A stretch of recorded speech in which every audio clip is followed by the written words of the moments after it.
Welcome to lecture number 11. Today we'll explore several events associated with the early Cold War in the years following World War II, from about 1945 to 1961.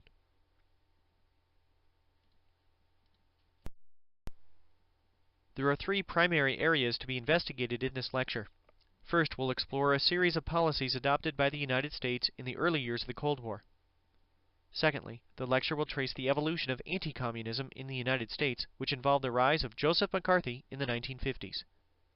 Finally, the domestic policies adopted during the administrations of both Harry Truman and Dwight Eisenhower will be studied.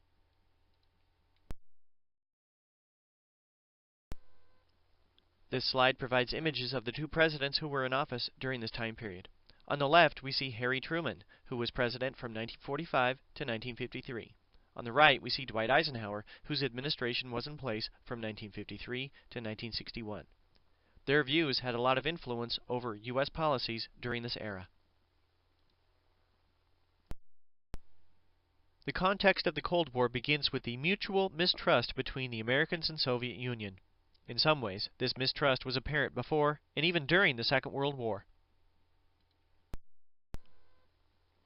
Here we see a photograph of the Big Three taken during the Second World War in February of 1945, shortly before the death of Franklin Roosevelt.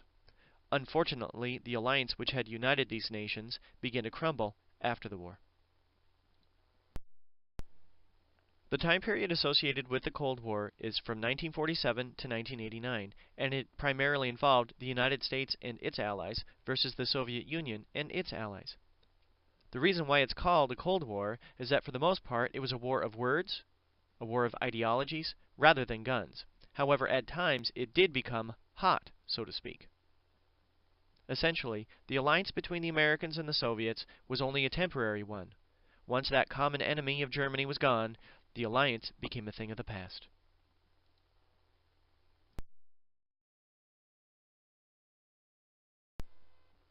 There was a great deal of mutual mistrust between the Americans and Soviets on several different levels.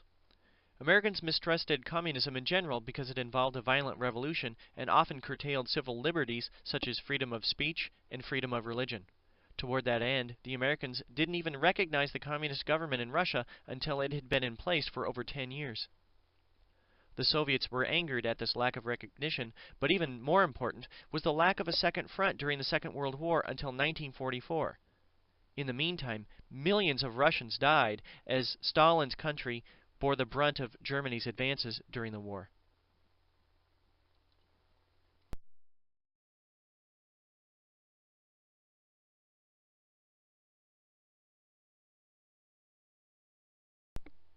Another area of conflict was shown with events associated with Poland.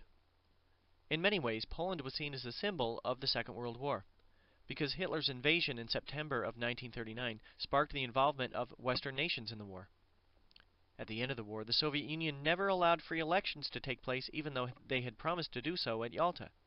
Instead, Stalin wanted a buffer in Eastern Europe to prevent another invasion in the future. The Americans and other allies were not allowed any involvement in a post-war Poland. Stalin countered. He pointed out that the United States denied the Soviets any influence over the reconstruction of Japan. So the bottom line here is that there's a series of conflicting views by the Americans and Soviets as to what should happen with different parts of the post-war world.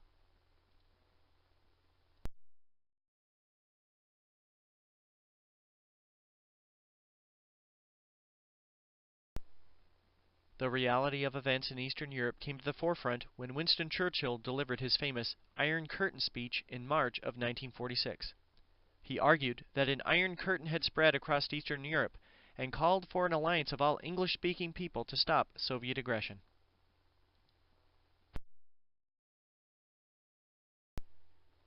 This map identifies the Iron Curtain as described by Winston Churchill. From Poland and East Germany in the north to Bulgaria in the south, we see a sphere of influence designed to provide a buffer to protect the Soviet Union from invasion.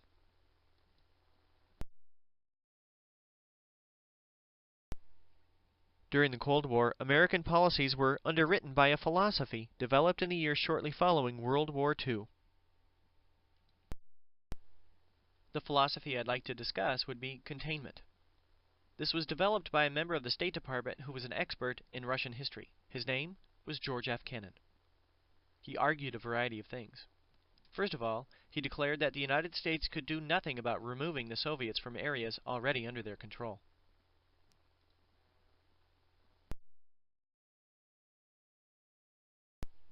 Once again, here's that map of Cold War Europe. The area which is circled on the map identifies the regions controlled by the Soviet Union. There was nothing the U.S. could do to remove Russian forces from these regions. While there was nothing the Americans could do about areas the Soviets already controlled, history told Kennan that the Soviets were expansionistic by nature, so his second point was that the Americans had to contain any and all future expansion by the Soviet Union. His third point was how this would be done. First, he called for negotiations, then maybe economic sanctions. Force was only to be used as a last resort. This was important because containment became the foundation of American foreign policy throughout the entire Cold War.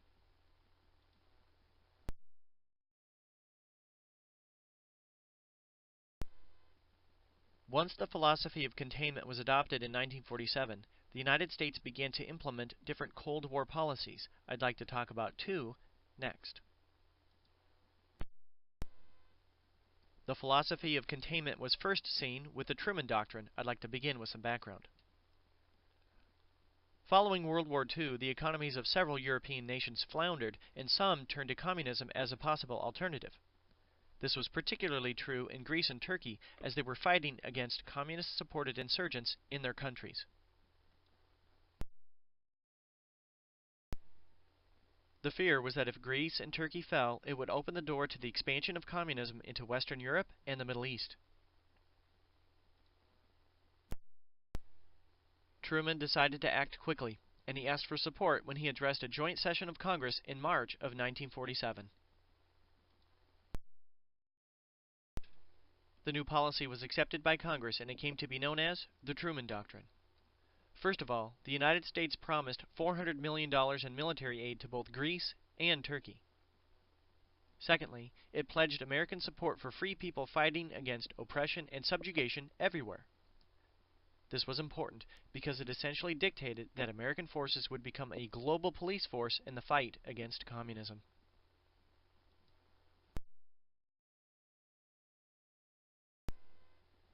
Greece and Turkey were covered by the Truman Doctrine. However, the economies of several other European nations continued to struggle by 1948. Overall, the Americans wanted to provide humanitarian aid to people who really were suffering. They also wanted to fight communism. Economic aid to Europe was seen as an additional weapon to fight against the spread of communism.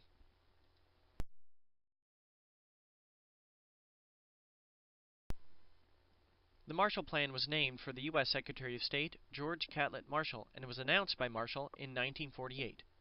The United States gave, this wasn't a loan, it gave $17 billion in aid to Western European nations. Several countries participated in the program.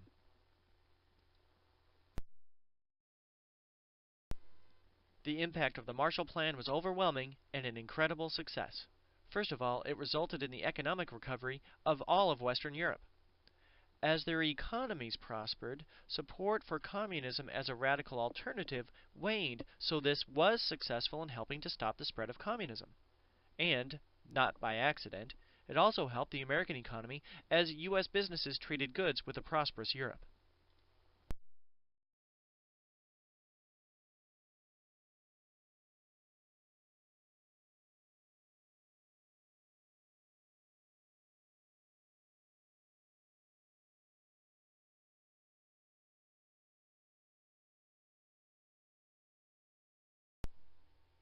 A crisis involving Germany and the city of Berlin raised tensions between the Americans and Soviets. Following the Second World War, Germany was occupied by the Americans, British, French, and the Soviets. The city of Berlin was also divided, however, it was located in the Soviet zone.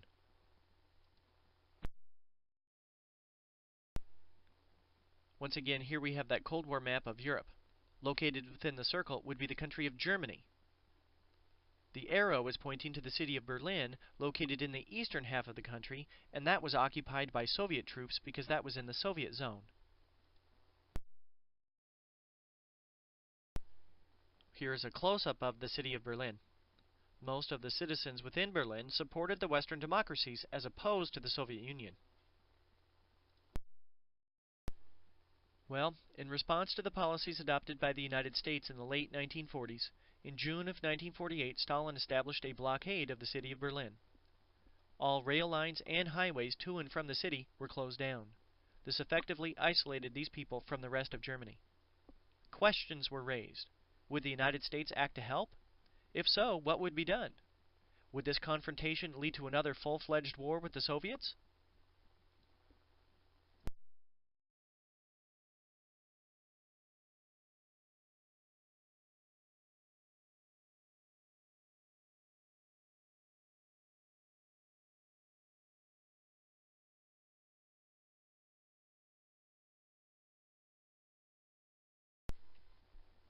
The United States responded, not with force, but with what came to be known as the Berlin Airlift. For almost 1 year, American planes brought food and other items to people living in the city of Berlin. One U.S. plane landed an average of every 3 minutes for several months. Tensions eased as the blockade ended in 1949 without an all-out war in Europe.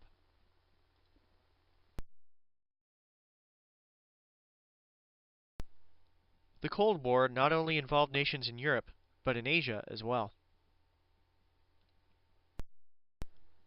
Throughout the 20th century, the United States became more interested in events taking place in Asia. Maybe this is best seen with the U.S. occupation of Japan following World War II. This ended in 1952, however, the U.S. did retain some bases in Japan. In China, a civil war divided the nation in the years after World War II.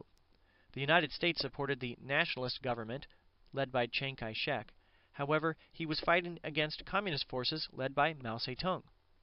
In 1949, Mao's forces were victorious, and China fell to communism, prompting some to argue that the Truman administration had allowed this to happen and the United States had somehow lost China.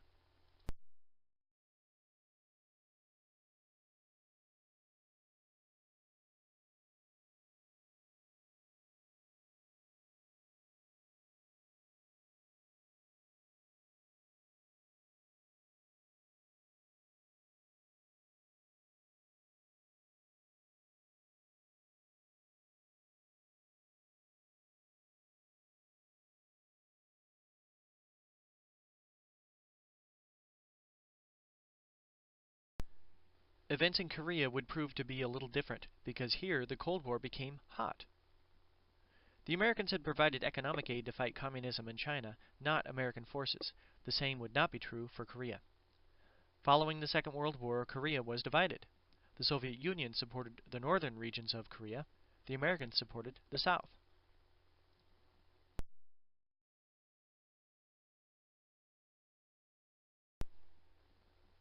This map identifies the division of Korea after World War II at the 38th parallel, which is circled. In 1950, Soviet-supported North Korea invaded the south. North Korean forces were initially very successful, as you can see by the arrow pointing to the farthest advance by North Korean forces.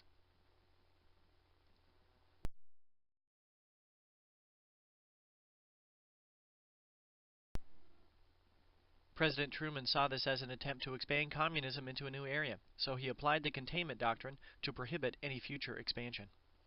The United States did not declare war, but acted through the United Nations to pass a resolution calling for force to remove those North Korean forces from the south. The Americans provided the bulk of the troops, and by 1950 the United Nations had undertaken a successful counterattack. Those forces were led by American General Douglas MacArthur.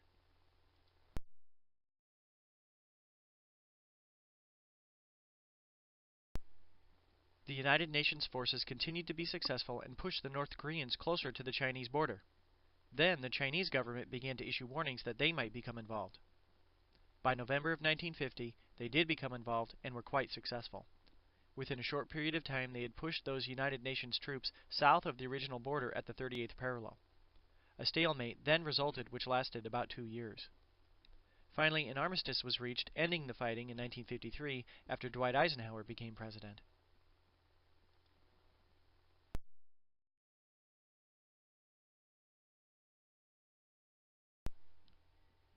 As you can see from this map, not much territory had changed hands between 1950 and 1953. However, nearly 55,000 Americans lost their lives, about 34,000 of which were on the field of battle. Over 100,000 suffered injuries. More than 4 million Asians also died. These include Korean and Chinese soldiers, as well as possibly 2 million Korean civilians. Korea remains divided today.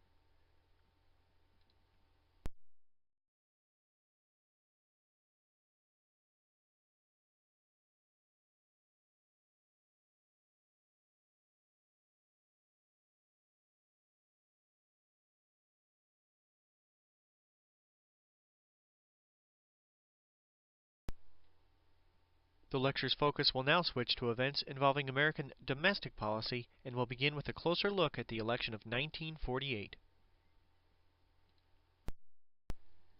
The election of 1948 was an important one, and it pitted three candidates against one another. The first was Harry Truman, the Democrat. His goal was to expand the New Deal and protect additional civil rights. The second was Strom Thurmond, a Dixiecrat and former Democrat, who formed his own party in order to preserve segregation. Thomas Dewey was a moderate Republican who did not really run much of an inspired campaign because he felt he would win due to the fact that the Democrats had split over the issue of civil rights. As you can see from this map, Harry Truman won and surprised many with his victory, but many at the time supported the way he handled a series of crises during the Cold War.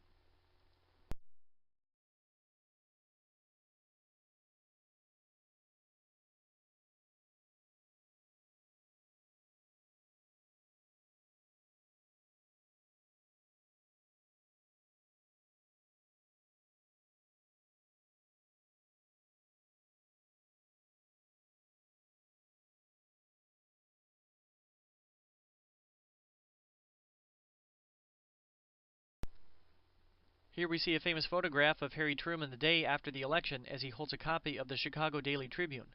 No one expected Truman to win this election, and the newspaper had printed their headline a little bit too early.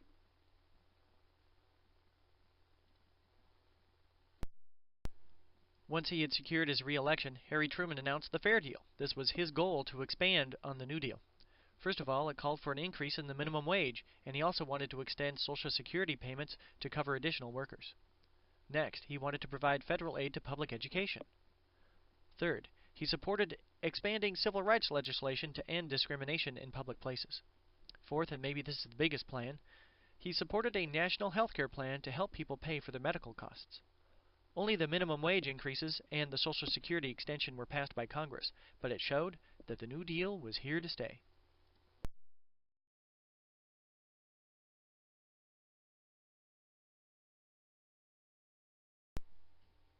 Next, we'll see how events involving the Cold War impacted domestic politics in the United States. Events abroad in the Cold War influenced anti-communist fears and policies in the United States. HUAC, which stood for the House on Un-American Activities Committee, was a congressional committee investigating the influence of communism in the United States. In the late 1940s and early 1950s, investigative boards forced nearly 3,000 government workers to resign, and 300 were fired. This movie poster on the left shows how Hollywood produced some anti-communist films.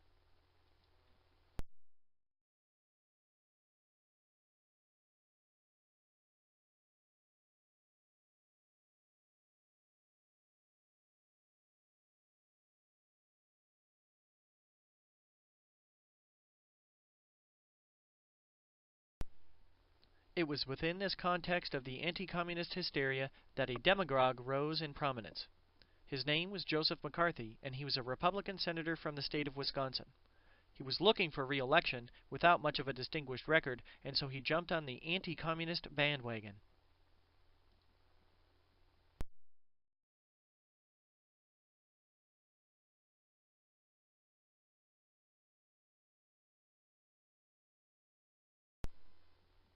Beginning with a speech delivered in Wheeling, West Virginia in 1950, he claimed to have the names of several card-carrying members of the Communist Party who worked for the State Department. The number of communists kept changing, but the accusations continued. He used aggressive tactics and unsubstantiated charges. At one point, he pitted a father against his own son. Initially, he was very popular. Many Republicans didn't agree with his tactics, but they saw him as an effective tool to attack the Democrats. He was condemned by the Senate in 1954 after he accused the Army of harboring communists. The American people watched the hearings on TV. His censure in 1954 was only the third time the Senate had taken such action. He died 3 years later in 1957. Not, however, until he had ruined the lives of numerous individuals.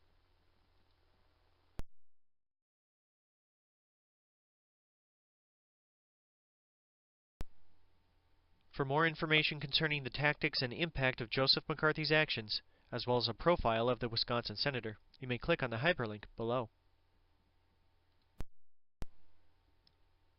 A new president entered the White House in 1952, and his policies had a major impact on the country for the next 8 years. Dwight Eisenhower was president from 1953 to 1961, and he enjoyed tremendous popularity. Everyone knew him in 1953 because he was the general who had overseen the famous D-Day invasion in World War II. His vice president was a lot younger. His name was Richard Nixon. He was a former member of the House on Un-American Activities Committee and had a strong reputation as being anti-communist. They're shown here together at the Republican Convention in 1952.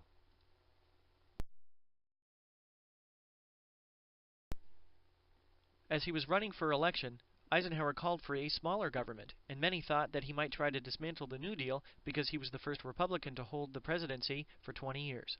His popular image was that of kind of a smiling grandfather, one who got along with just about everyone. However, he worked tirelessly behind the scenes to promote his own views, and he placed his stamp on the actions of the federal government.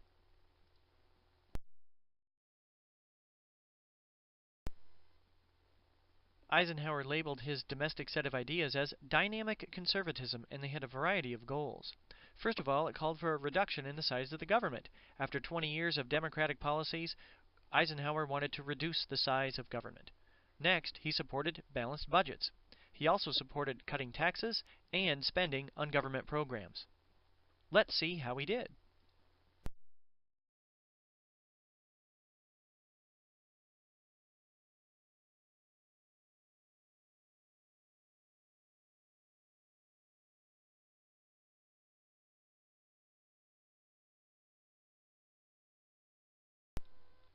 On the left, we see the goals of dynamic conservatism. On the right, we see reality. First of all, government actually grew as Social Security retirement payments increased, as well as unemployment benefits and the national minimum wage. Budgets were balanced for some years of his presidency, but not for all. Income taxes and spending were each initially cut by 10%, but following recessions, spending actually increased. Finally, Eisenhower led support for the Highway Act, which was a huge public works program.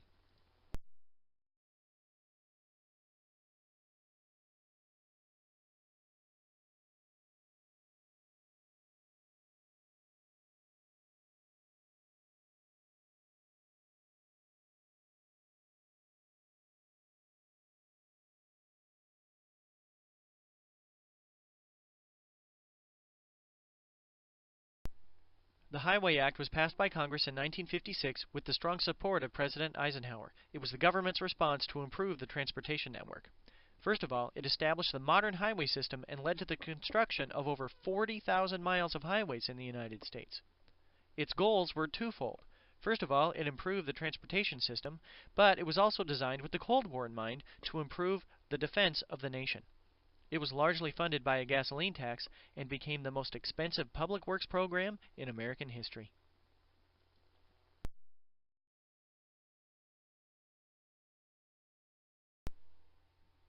This lecture has addressed a wide range of subjects. Now we can review some of its highlights. First, when we look at American foreign policy of this era, it's characterized by the Cold War. Containment became the foundation of American foreign policy during the Cold War, and its adoption eventually led to both the Truman Doctrine and Marshall Plan. In the early 1950s, we see the Cold War becoming an actual fighting war, not in Europe, but in Korea. When we explore the domestic policies of this era, we see the national government grew under both Presidents Truman and Eisenhower. Finally, while some Americans called for the elimination of some social programs which had been put into place in the 1930s, the New Deal was simply too popular among the American people to dismantle.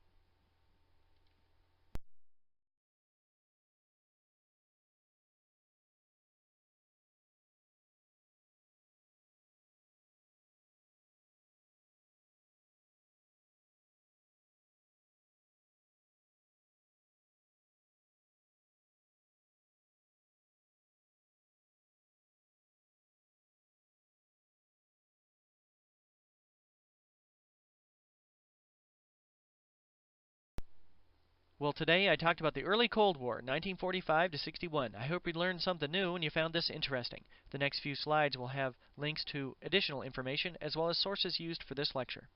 Take care.